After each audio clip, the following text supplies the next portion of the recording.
بسم اللہ الرحمن الرحیم۔ الصلاۃ والسلام علیک یا رسول اللہ، الصلاۃ والسلام علیک یا حبیب اللہ، الصلاۃ والسلام علیک یا نبی اللہ وعلی آلک و اصحابک یا نور اللہ صلی اللہ تعالی علیہ وسلم۔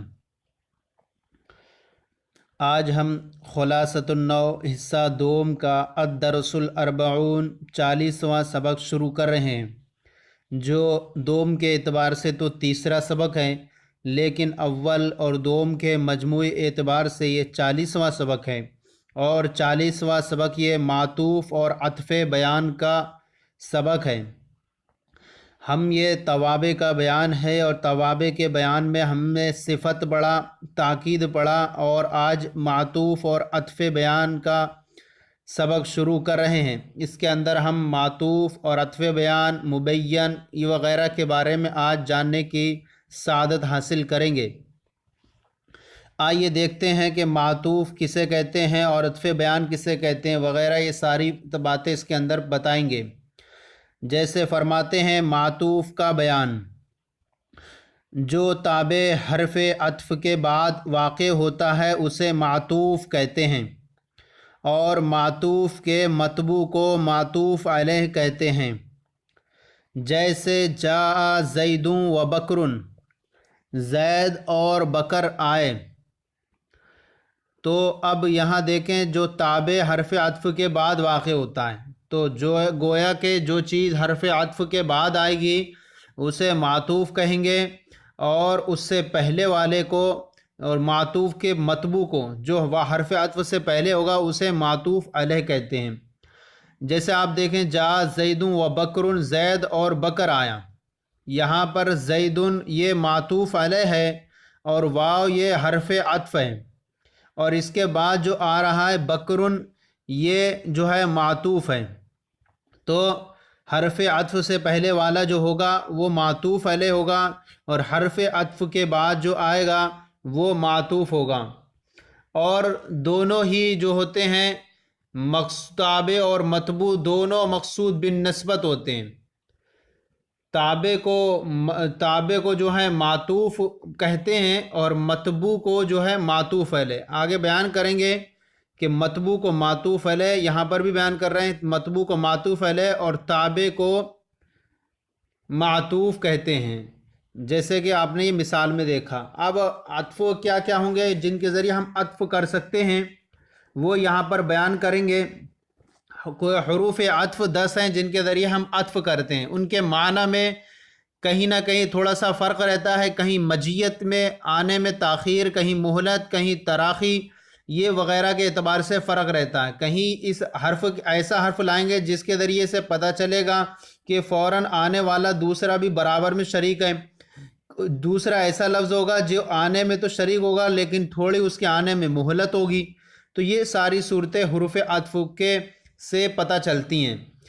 اچھا، دوسری یہ کہ تابع اور متبوع دونوں مقصود بالنسبت تو ہوتے ہیں، لیکن ضروری نہیں کہ دونوں کی طرف نسبت کی نوعیت بھی ایک ہو۔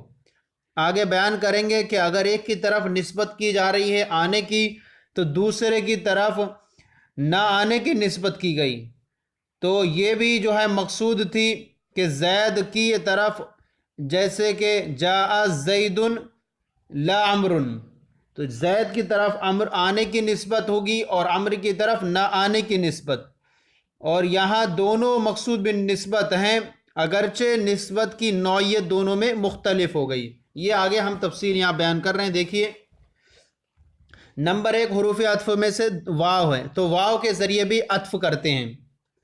واو معنی ہوتا اور، جاء زید و بکر، زید اور بکر آئے، تو یہاں جو ہے واو جو ہے فوراً کسی چیز پر بتانے کے لیے آتا ہے کہ زید کے ساتھ فوراً کیا آیا، یعنی ترتیب کے لیے بتانے کے لیے آتا ہے کہ زید اور جمعیت اور ترتیب کے لیے زید اور بکر آئے۔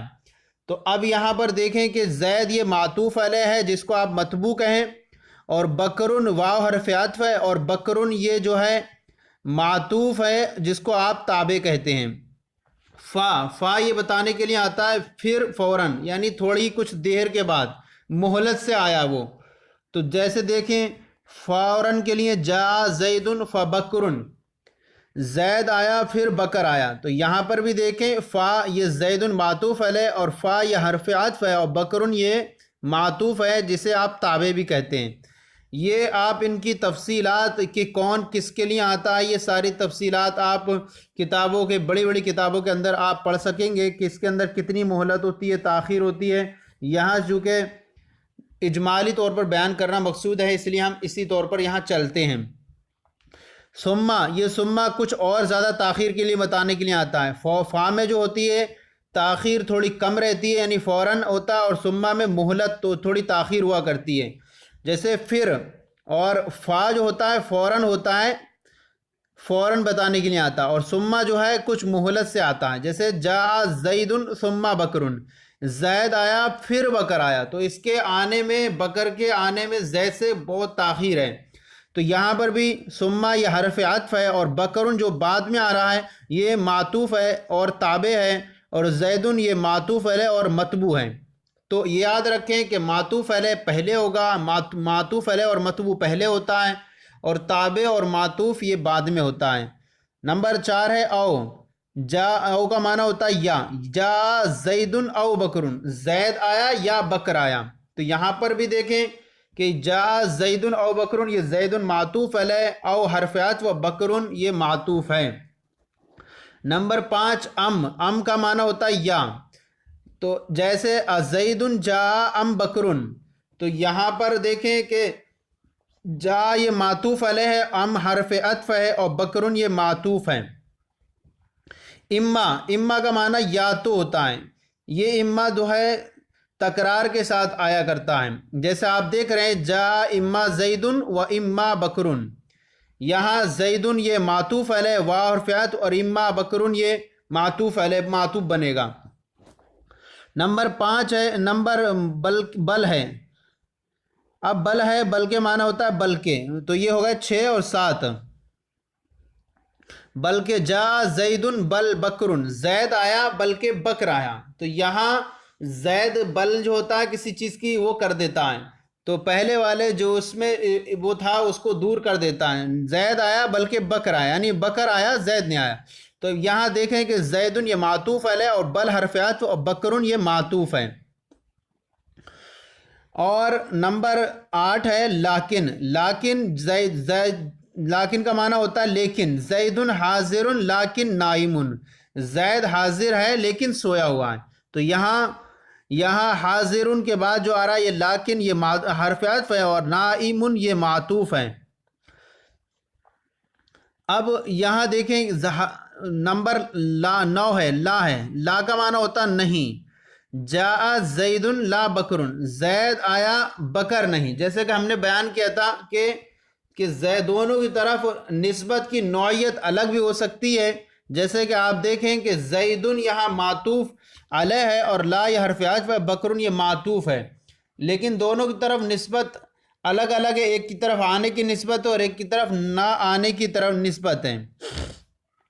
حتی کا معنی ہوتا ہے یہاں تک کہ. جا راکب حتی راجل، سوار آیا یہاں تک کہ پیدل چلنے والا بھی آیا. تو یہاں پر راکب یہ معطوف علیہ اور حتی یہ حرف عطف، راجل یہ جو ہے معطوف ہے اور تابع ہے. اور تو اس طرح سے یہ ہمارا حروف عطف یہ جو ہیں یہ 10 ہیں، اور حروف عطف میں سے انہی میں سے 10 کا استعمال کرتے ہیں. تو پہلا جو حرف عطف جو کے بعد جو آنے والا ہوگا وہ متبوع، وہ تابع بنے گا اور معطوف بنے گا، اور حرف عطف سے پہلے جو ہوگا وہ متبوع ہوگا اور معطوف علیہ کہلائے گا. تو اس طرح سے یہ الگ الگ طریقہ ان کے استعمال کا کہ کہاں پر ان کو کیا استعمال کرنا ہے، کیسے استعمال کرنا ہے. اگر کسی کی نفی کرنا ہے تو وہاں پر لا کے ذریعے استعمال کریں گے. بل کا معنی جو ہے استعمال کریں گے کسی پہلے والے ثبوت کو ختم کرنے کے لیے. جیسے جا زید بل بکر، زید آیا بلکہ بکر آیا، یعنی غلط زید نکل گیا تھا منہ سے لیکن اصل کیا تھا بکر آنا. تو یہ بھی جو ہے غلطی کا تدارک کرنے کے لیے بھی کرتے ہیں. یہ ساری صورتیں آپ اس کے اندر بڑی بڑی کتابوں کے اندر ان کا پوری تفصیلی بیان پڑھیں گے. حروف عطف کے بارے میں حروف عطف 10 ہیں. جو آپ اس کو شعروں کی صورت میں بھی یاد کر سکتے ہیں۔ تو یہ ہوئے 10 واو فاو ثم حتی ام او اما ام لا بل لیکن۔ تو یہ حروف عطف جہاں بھی آئیں گے تو پہلا والا جو ہوگا یہ معطوف علیہ کہلائے گا، اور اس سے جو حرف عطف کے بعد ہوگا وہ معطوف اور تابع کہلائے گا۔ اب یہاں پر یہ ہوا اس کے بارے میں، اور عطف بیان، اب عطف بیان کے بارے میں بیان کر رہے ہیں۔ عطف بیان کسے کہتے ہیں؟ عطف بیان کا بیان جو تابع صفت نہ ہو۔ یہاں تو عام طور پر دیکھیں گے کہ جو تابع صفت نہ ہو اور مطبوع کی وضاحت کرے اسے عطف بیان کہتے ہیں۔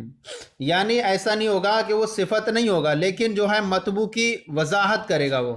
دوسری بات یہ یاد رکھیں آپ کہ جو عطف بیان ہوتا ہے وہ اپنے مطبوع کو واضح کرتا ہے، اور یہ اپنے مطبوع سے زیادہ مشہور ہوا کرتا ہے۔ مطبوع کم مشہور ہوگا اور عطف بیان یہ زیادہ مشہور ہوا کرتا ہے۔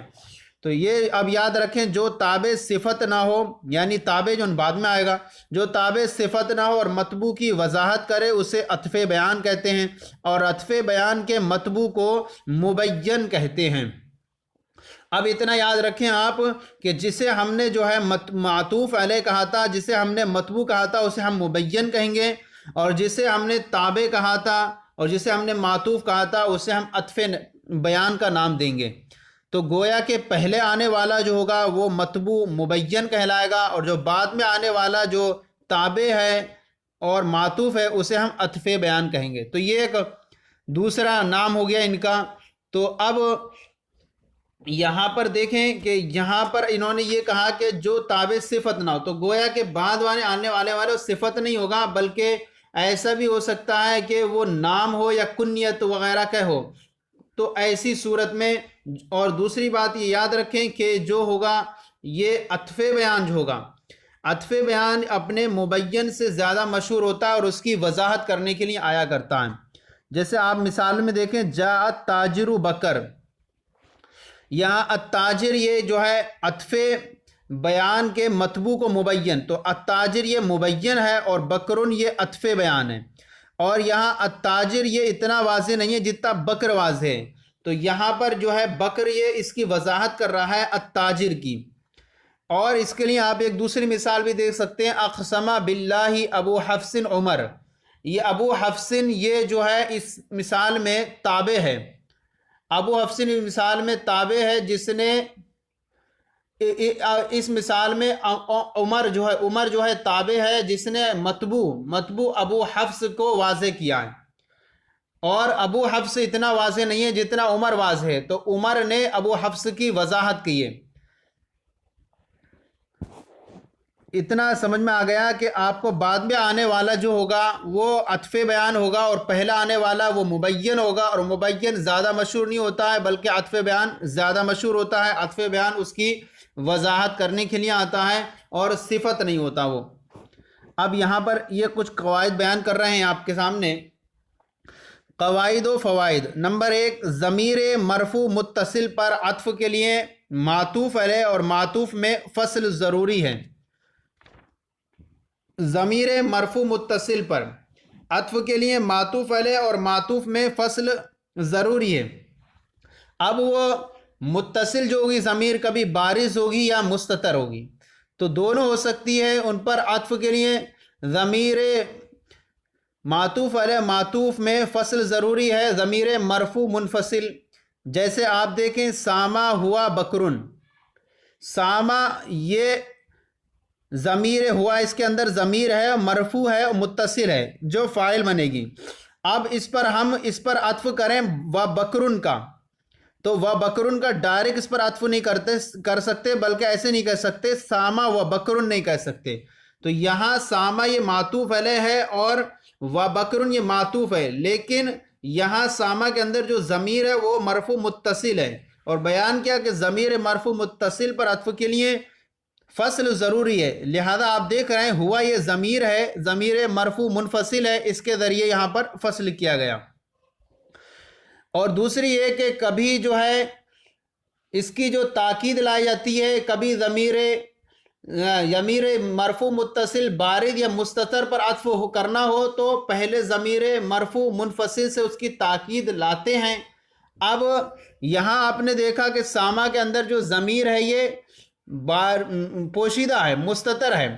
اب جیسے آپ دیکھیں نجوتم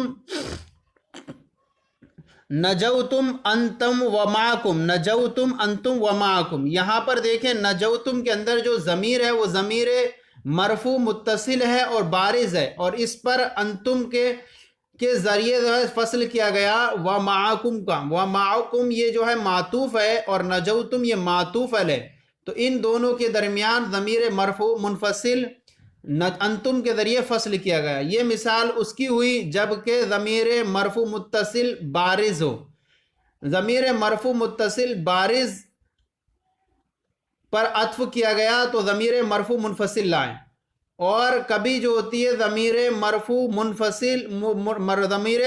متصل ہوتی ہے لیکن مستتر ہوتی ہے، تب بھی وہاں پر عطف کرنے کے لیے ضمیر مرفوع منفصل لاتے ہیں۔ جیسے آپ دیکھیں اسکن انت وزوجک الجنہ، تو یہاں پر اسکن یہ فعل امر ہے اور اس کے اندر انت ضمیر مستتر ہے، ضمیر مرفوع متصل ہے اور مستتر ہے، اور وزوجک الجنہ یہ معطوف ہے اور اسکن یہ معطوف علیہ، تو اس پر معطوف علیہ پر معطوف کا عطف کرنے کے لیے اس کے درمیان میں ضمیر لائے انت جو ضمیر مرفوع ہے اور یہ منفصل ہے، ضمیر مرفوع ہے اور منفصل ہے، تو بیان کیا گیا کہ ضمیر مرفوع متصل، اب وہ متصل بارز ہو یا مستتر، اس پر عطف کرنے کے لیے ضمیر مرفوع منفصل سے عطف کرنا، ضمیر مرفوع منفصل سے اس کی تاکید لائی جاتی ہے، فصل کیا جاتا ہے۔ جیسے کہ آپ نے دیکھا ساما ہوا بکرن، تو یہاں پر جو مثال ہے ضمیر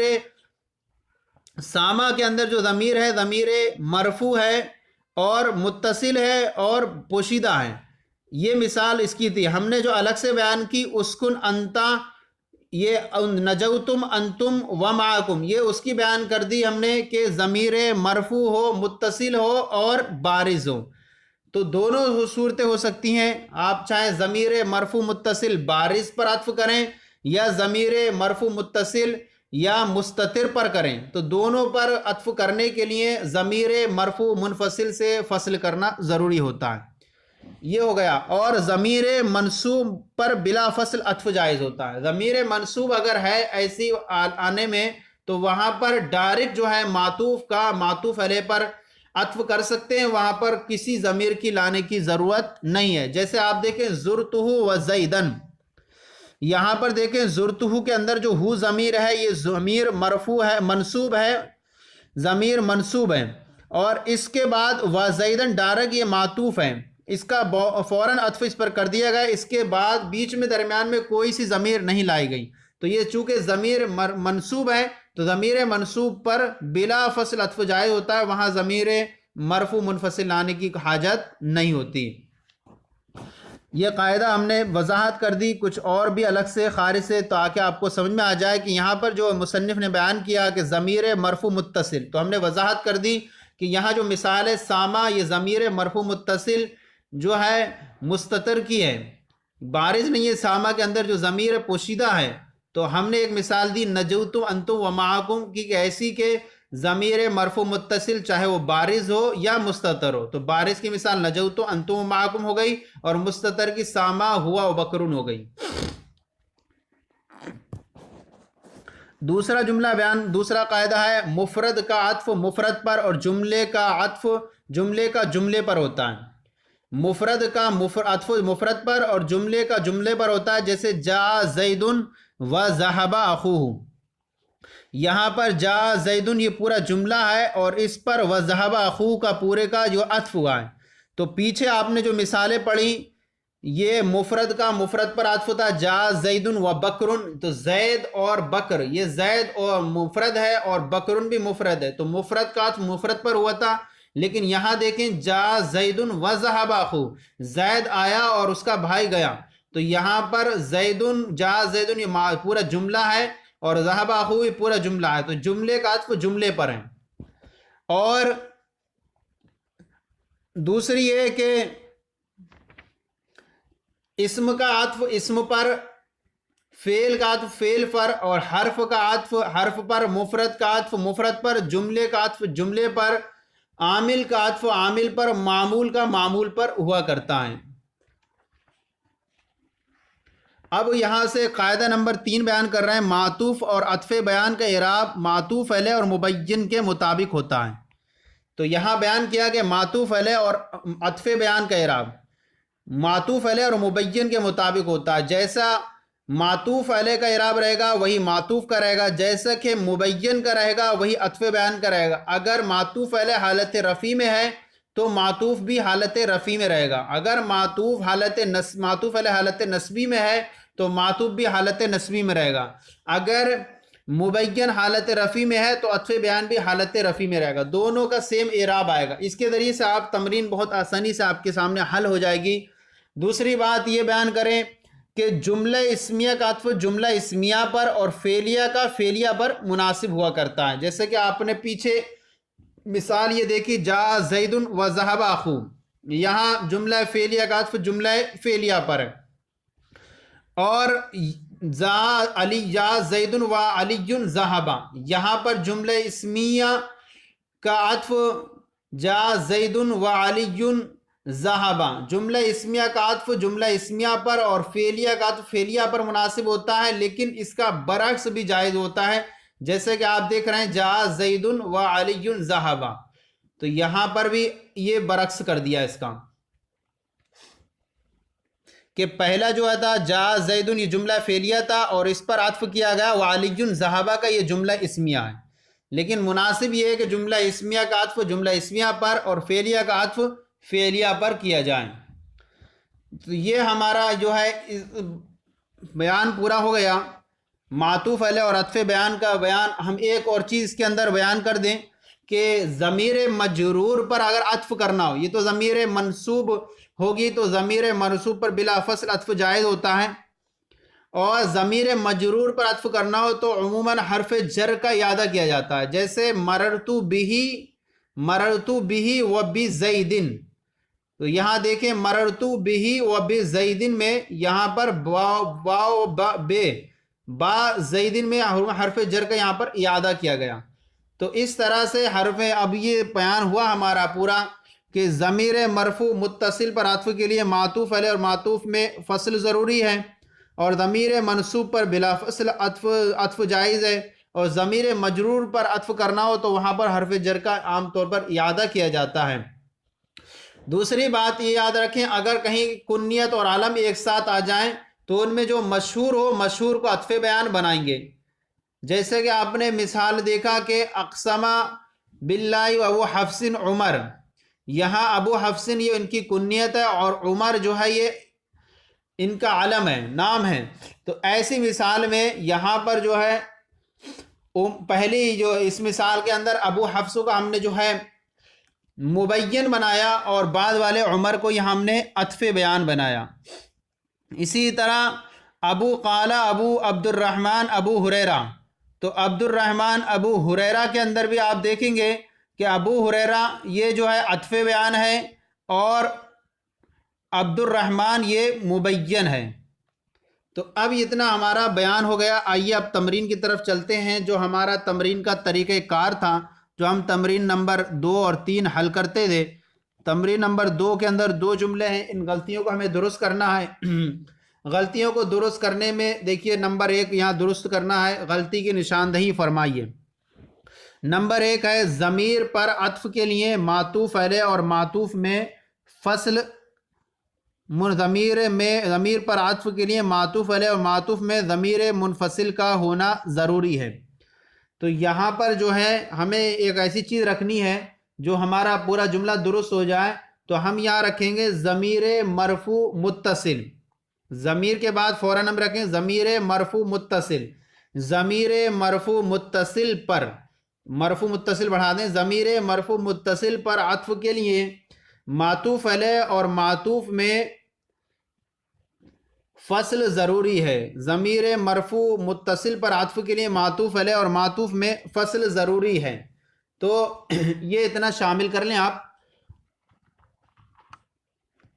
فصل ضروری ہے، ضمیر منفصل ہٹا دیں۔ حالانکہ آپ دیکھیں گے کہ اتنا اگر شامل کرتے تب بھی درست ہوتا، کیونکہ اور کتابوں کے اندر یہ چیز ہے کہ ضمیر منفصل ہی لاتے ہیں ہم، تو ضمیر مرفوع منفصل لائی جاتی ہے، لیکن چونکہ ہمارے اس میں غلطی کی نشاندہی میں اتنا نہیں کرنا ہے، بلکہ وہاں پر جو جملہ ہے ہمارا وہ اس جملے کو ہی سیم رکھ دینا ہے۔ حالانکہ دیکھیں تو ضمیر مرفوع منفصل ہی لائی جاتی ہے، تو مرفوع اگر یہاں بڑھائیں گے تو ایک طور سے جملہ یہ بھی درست ہو جائے گا کہ ضمیر مرفوع متصل پر عطف کے لیے معطوف علیہ معطوف میں ضمیر مرفوع منفصل، ضمیر مرفوع منفصل یا مرفوع منفصل کا ہونا ضروری ہے۔ یہ کریں گے تو یہ بھی جملہ صحیح ہوگا، لیکن ہماری کتاب کے اعتبار سے اگر ہمیں درست کرنا ہے تو یہ کریں گے ضمیر مرفوع متصل پر عطف کے لیے معطوف علیہ اور معطوف میں فصل ضروری ہے۔ یہ اتنا ہو گیا۔ آئیے دوسرا ہے مفرد کا عطف جملے پر ہو سکتا ہے، یہاں درست نہیں ہے، بلکہ یہاں پر ہے مفرد کا عطف مفرد پر ہوگا۔ پیچھے بیان کیا کہ مفرد پر، جملے کا عطف جملے پر ہوگا، تو یہاں پر مفرد کا عطف مفرد، بس جملے کی جگہ مفرد رکھ دیں، مفرد کا عطف مفرد پر ہو سکتا ہے۔ آئیے اب تمرین نمبر 3 کو حل کرتے ہیں۔ تمرین نمبر 3 کے اندر 2 جز ہیں۔ غلط نمبر 1 ہے الف معطوف علیہ اور معطوف نیز مبین اور عطف بیان کی شناخت کیجیے۔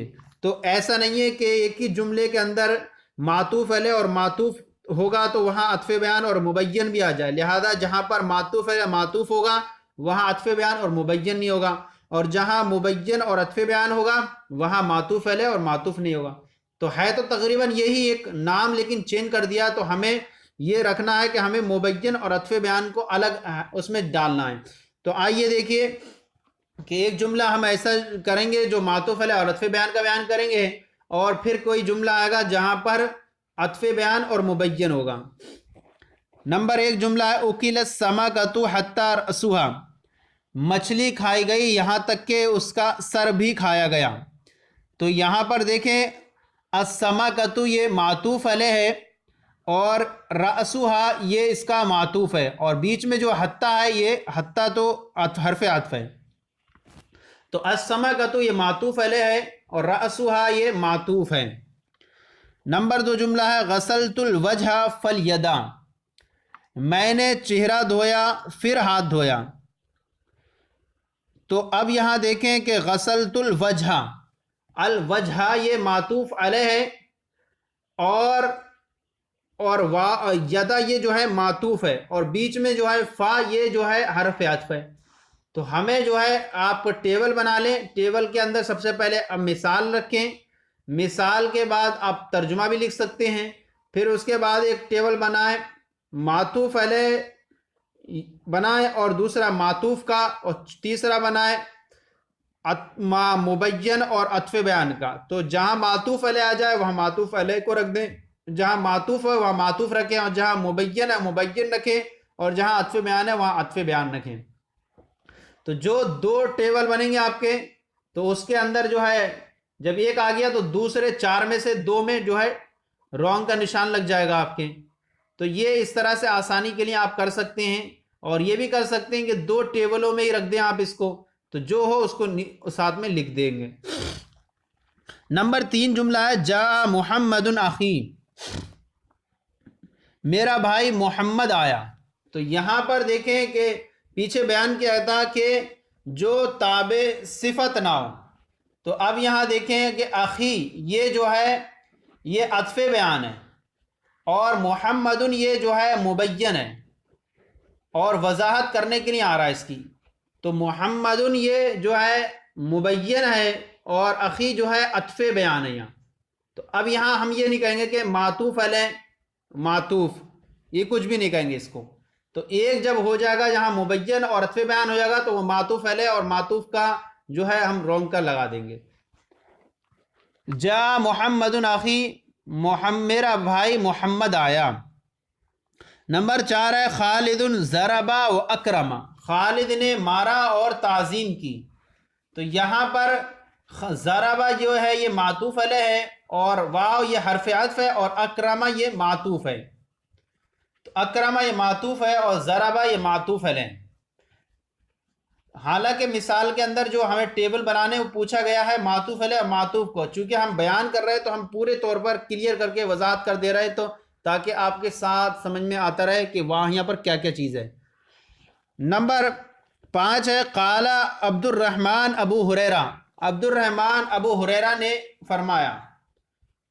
اچھا، دوسری بات یہ یاد رکھیں آپ کہ عام طور پر جہاں پر پہچاننے کا ہم طریقہ یہ بیان کر دے رہے ہیں کہ عطف بیان اور مبین جہاں ہوگا اور معطوف علیہ اور معطوف جہاں ہوگا، تو معطوف علیہ اور معطوف جہاں ہوگا تو معطوف سے پہلے وہاں پر کچھ نہ کچھ حرف عطف ضرور آئے گا، اور جہاں پر مبین اور عطف بیان رہے گا وہاں پر بیچ میں کوئی حرف عطف نہیں ہوگا۔ جیسے کہ آپ نے دیکھا ابو عبد الرحمن ابو ہریرہ والی مثال میں دیکھیں، جا محمد اخی میں دیکھیں کہ یہاں پر بیچ میں کوئی حرف عطف نہیں ہے، لیکن جتنی مثالیں ہیں معطوف علیہ اور معطوف کی وہاں پر درمیان میں حرف عطف ہے، تو اس سے آپ آسانی سے کلیئر کر سکیں گے کہ کہاں پر معطوف علیہ اور معطوف ہے، کہاں پر مبین اور عطف بیان ہے۔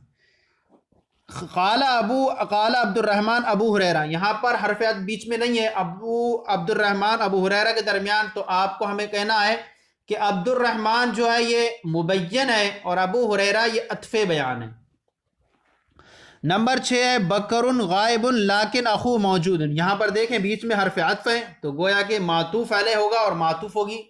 بکر غائب، بکر غائب ہے لیکن اس کا بھائی موجود ہے، تو بکر غائب یہ پورا معطوف علیہ ہے اور اخوہ موجود یہ معطوف ہے اور لیکن یہ حرف عطف ہے۔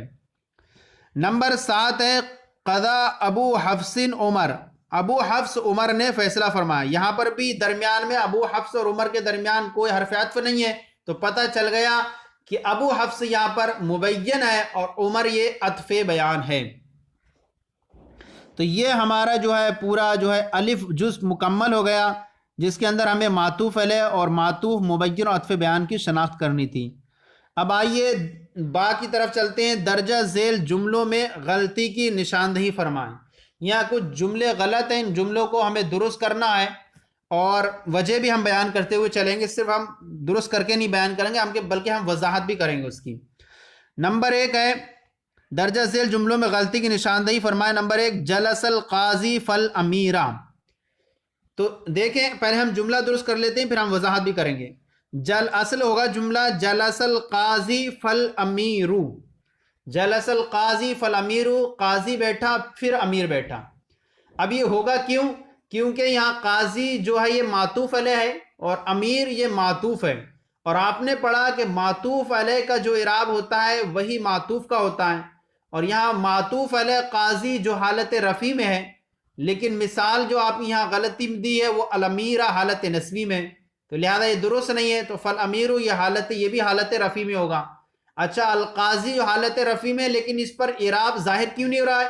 کیونکہ یہ اعراب قاضی جو ہے حالت رفع میں، اس کا اعراب تقدیری ہوتا ہے، اس لیے القاضی نہیں نظر آ رہا ہے، تو قاضی حالت رفع میں ہے تو لہذا الامیر بھی حالت رفع میں ہوگا، تو اب درست جملہ بنے گا جلس القاضی فالامیر۔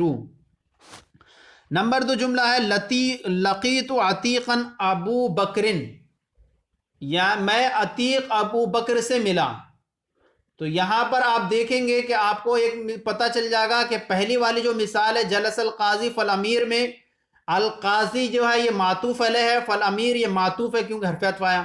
لقیت عتیقا ابو بکرن یہاں پر مبین اور عطف بیان کی مثال ہے، لیکن یہ ابو بکرن درست نہیں ہے بلکہ ہوگا لقیت عتیقا ابا بکرن۔ ابا بکرن اس لیے ہوگا کیونکہ یہاں عتیق جو ہے حالت نسبی میں ہے اور حالت ابو بکر جو ہے اس کا یہ عطف بیان ہے، اور مبین اور عطف بیان کا اعراب ایک سا ہوتا ہے۔ ابو بکرن یہاں حالت رفع میں ہو رہا ہے تو یہ درست نہیں ہو رہا ہے کیونکہ یہ اسماء ستہ میں سے، اور اسماء ستہ کا اعراب حالت نسبی میں الف کے ساتھ ہوتا ہے، لہذا اب درست بنے گا لقیت عتیقا ابا بکرن، تو عتیقاً بھی حالت نسبی میں ہوگا اور ابا بکرن بھی حالت نسبی میں ہوگا، اس لیے ابا بکرن کہیں گے۔ نمبر 3 ہے جاءن المسلمون حتی العلماء، یہاں درست جملہ ہوگا جاءن المسلمون حتی العلماء، تو المسلمون یہ معطوف علیہ ہوگا اور العلماء یہ معطوف ہوگا، اور العلماء کیوں ہوگا؟ کیونکہ یہاں پر یہ العلماء یہ معطوف ہے اور مسلمون معطوف ہے، اور معطوف ہے یہ مسلمون جمع مذکر سالم حالت رفع میں، اور حالت رفع میں یہ مسلم جمع مذکر سالم کا اعراب واو ماقل مضموم کے ساتھ ہوتا ہے، اور العلماء معطوف کا اسی پر عطف ہے، تو اور معطوف علیہ اور معطوف کا دونوں کا اعراب یکساں ہوتا ہے، اور جبکہ یہاں العلماء کا اعراب جو ہے حالت نصبی میں نظر آ رہا ہے، حالت نصبی میں، تو یہاں درست نہیں ہے، بلکہ یہاں پر ہوگا العلماء، تاکہ یہ بھی حالت رفع میں ہو جائے۔ اب معطوف علیہ معطوف کا اعراب دونوں ایک سا ہو جائے گا، لہذا العلماء پر ضمہ آئے گا، جاءنی المسلمون حتی العلماء۔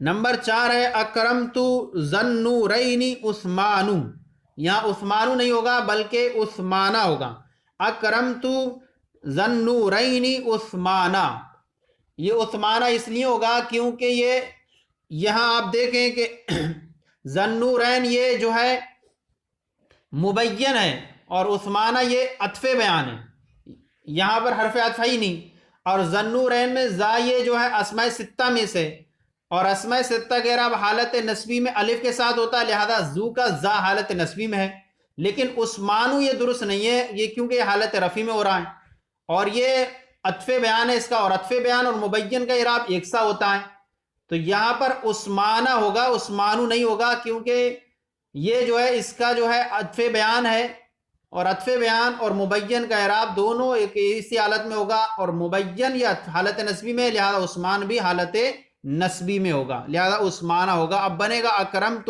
ذی-النورین عثمانہ، میں نے ذی-النورین عثمان کی تعظیم کی۔ نمبر 5 جملہ ہے قام علی اسد اللہ علیًا، یہاں علیًا نہیں ہوگا، قام اسد اللہ علیً ہوگا، یہاں پر بھی اسد اللہ یہ مبین ہے اور علیً یہ عطف بیان ہے، اس کے درمیان میں حرف عطف ہے ہی نہیں، تو یہاں پر جو ہوگا یہ عطف بیان بنے گا، اور اسد اللہ یہ اسد کی اضافت اللہ کی طرف، اور اسد اللہ یہ حالت رفع میں ہے، اور یہ مبین ہے، اور مبین کا جو اعراب ہوتا ہے وہی عطف بیان کا ہوتا ہے، اور عطف بیان یہاں علیًا تھا تو یہ درست نہیں تھا، تو یہاں علیًا کر دیں گے تاکہ مبین اور عطف بیان کا اعراب ایک سا ہو جائے، لہذا بنے گا قام اسد اللہ علیً۔ نمبر 6 ہے ذهبت الى صدیقی بل اخاہ، یہاں درست جملہ ہوگا ذهبت الى صدیقی بل اخیہ، تو یہاں اخاہ نہیں ہوگا کیونکہ یہاں پر یہ اخاہ جو ہے یہ اخا جو ہے یہ معطوف ہے، بل حرف عطف ہے، اور صدیق یہ ہے معطوف علیہ، اور معطوف علیہ یہ حالت جری میں ہے الہ حرف جر کی وجہ سے، حرف جر کی وجہ سے حالت جری میں ہے، تو لہذا اخ بھی جو ہوگا حالت جری میں ہوگا، اور اخی کا جب حالت جری میں ہوگا تو لہذا جب یہ بنے گا درست بل اخی یا کے ساتھ ہو جائے گا، حالت جری میں اسماء ستہ کے اعراب یا کے ساتھ ہوتا ہے، تو کیا ہوگا اخی ہو جائے گا، تو اب درست جملہ بنے گا ذهبت الى صدیقی بل اخی، میں اپنے دوست نہیں بلکہ اپنے بھائی کی طرف گیا، تو یہ بل کے بارے ہم نے پیچھے بھی بیان کیا کہ بل کیا ہے، کسی جیسے ہم نے جملہ بولا تھا اس میں کوئی ہم نے لفظ غلط بول دیا اس کو درست کر دیتا ہے، جیسے کہ یہاں پر صدیقی بول دیا، نہیں صدیق نہیں بلکہ بھائی کے پاس گیا اس کے، تو یہاں پر اب اخی ہو جائے گا بل اخیہ، ذهبت الى صدیقی بل اخیہ۔ نمبر 7 ہے مررت باحمد والصالح، یہاں پر ہوگا مررت باحمد والصالح، والصالح اس لیے ہوگا کہ یہاں واو حرف عطف ہے، اور یہ الصالح معطوف ہے، اور احمدہ یہ معطوف علیہ، اور معطوف علیہ کا جو اعراب ہوتا ہے وہی معطوف کا ہوتا ہے، لیکن آپ کی ذہن میں آگا کہ یہاں احمدہ پہ تو فتح آ رہا ہے، تو والصالحہ پر بھی فتح تھا تو درست تھا، تو یہاں ہم کہیں گے کہ احمدہ جو ہے حالت جری میں ہے، لیکن حالت جری میں یہ احمد غیر منصرف ہے، اور غیر منصرف کا اعراب حالت نصبی میں حالت جری میں فتح کے ساتھ ہوتا ہے، اس لیے احمدہ ہے، لیکن والصالح تو غیر منصرف ہے، لہذا با حرف جر کا عمل لفظاً اس پر ظاہر ہوگا، تو والصالح ہی بنے گا، تو اب بنے گا مررت باحمد والصالح، تو والصالح جو ہے کسرے کے ساتھ ہوگا، اور احمدہ یہ معطوف علیہ اس کا اعراب جو ہوگا یہ جو ہوگا فتح آئے گا، کیونکہ حالت جری میں ہے، اور حالت جری میں چونکہ غیر منصرف ہے، غیر منصرف کا اعراب حالت جری میں فتح کے ساتھ آتا، لہذا اس سے شبہ نہ ہو آپ کو کہ یہاں پر کیسے مطابقت ہو گئی ان کے درمیان. تو احمد جو ہے حالت جری میں ہی ہے، اور چونکہ غیر منصرف ہونے کی وجہ سے اس پر فتح آیا، اور والصالح منصرف ہے تو یہاں پر کسرہ آ جائے گا، بحرف جر کا عمل ظاہر ہو جائے گا. تو یہ ہمارا جو ہے سبق نمبر 40 مکمل ہو گیا، معطوف علیہ اور عطف بیان کا بیان. یقیناً مجھے امید ہے کہ آپ کو یہ سبق پورے طور پر سمجھ میں آئے گا، اور ہم نے چونکہ پورے طور پر یہ کوشش کی ہے کہ ہم پوری تمرینوں کی وضاحت کرتے چلیں، کہ صرف ہم جو ہے درست نہ کریں بلکہ ہم وضاحت بھی کریں کہ کیوں ہوا، تاکہ ہمارے سامعین اور ہمارے قارئین کو پتہ چلتا رہے کہ ہم جو غلطی کی درستگی کر رہے ہیں وہ ہماری درستگی کس اعتبار سے ہو رہی ہے، ہمارا نحو بھی پورا مکمل ہوتا رہے درست طریقے سے. تو ہم نے اس لیے کوشش یہ کی ہے کہ ہم جو ہے جملوں کو درست کریں، اور جملوں کو درست کرنے کے ساتھ ساتھ ہم وضاحت بھی کرتے چلیں، وجہ بھی بیان کرتے چلیں. اچھا جو ہمارا یہ سبق مکمل ہو گیا. یہاں جو ہے ہم نے جو پہلے ہم نے جو بیان کیا تھا، کبھی یہ ہمارا تھا سبق نمبر صفت کا بیان. صفت کا بیان تھا ہمارا الدرس الثامن والثلاثون. اس کے اندر ہم نے ایک مرتبہ جو ہے بیان کیا تھا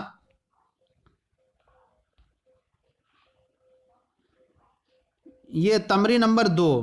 اس تمرین نمبر 2 کے اندر جو ہمارا جملہ تھا تمرین نمبر 3، تمرین نمبر 2 کے اندر 3 جملہ تھا، صفت سببی تذکیر و تانیث میں موصوف کے مطابق ہوتی ہے.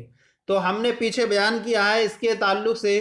تو ہمارا جو بھی حضرات یہ سبق دیکھتے ہیں سنتے ہیں، تو ان کو جب یہ سبق نمبر ہمارا صفت کا بیان وہاں پڑھیں گے، سبق نمبر ہے وہ 38. تو 38 کے اندر جب آپ پڑھیں گے تو وہاں پر ہم نے جو ہے بیان کیا تھا وہ تو وہاں کچھ نہ کچھ کمی نظر آ گئی تھی. تو ہم نے جو پیچھے صفت سببی تذکیر و تانیث میں موصوف کے مطابق ہوتی ہے، یہاں کچھ غلطی ہو گئی تھی. تو آج ہم کو بیان کر دیتے ہیں کہ آپ نے اگر وہ سبق پڑھا ہو تو یہاں ہم اس کی وضاحت کر دیتے ہیں کہ وہاں کرنا آپ کو کیا ہے. تو یہاں دیکھیں صفت سببی تذکیر و تانیث میں موصوف کے مطابق ہوتی ہے، یہ نہیں ہے، بلکہ ہم یہاں کریں گے صفت سببی رفع نصب جر. صفت سببی رفع نصب جر تعریف اور تنکیر میں موصوف کے مطابق ہوتی ہے. صفت سببی رفع نصب جر تعریف اور تنکیر میں موصوف کے مطابق ہوتی ہے. تو وہاں کچھ مسٹیک تھی، تو اس نے ہم نے اس کو درست کر دیا تاکہ آپ کو اگر وہاں کہیں ہوئی ہو تو یہ یہاں پر ہمارا اس کو سن لیں اور اس کے ذریعے سے وضاحت اس کی درست مکمل کر لیں کہ صفت سببی رفع نصب جر تعریف اور تنکیر میں موصوف کے مطابق ہوتی ہے. یہ ہمارا سبق نمبر 40 معطوف علیہ اور عطف بیان کا بیان مکمل ہوا.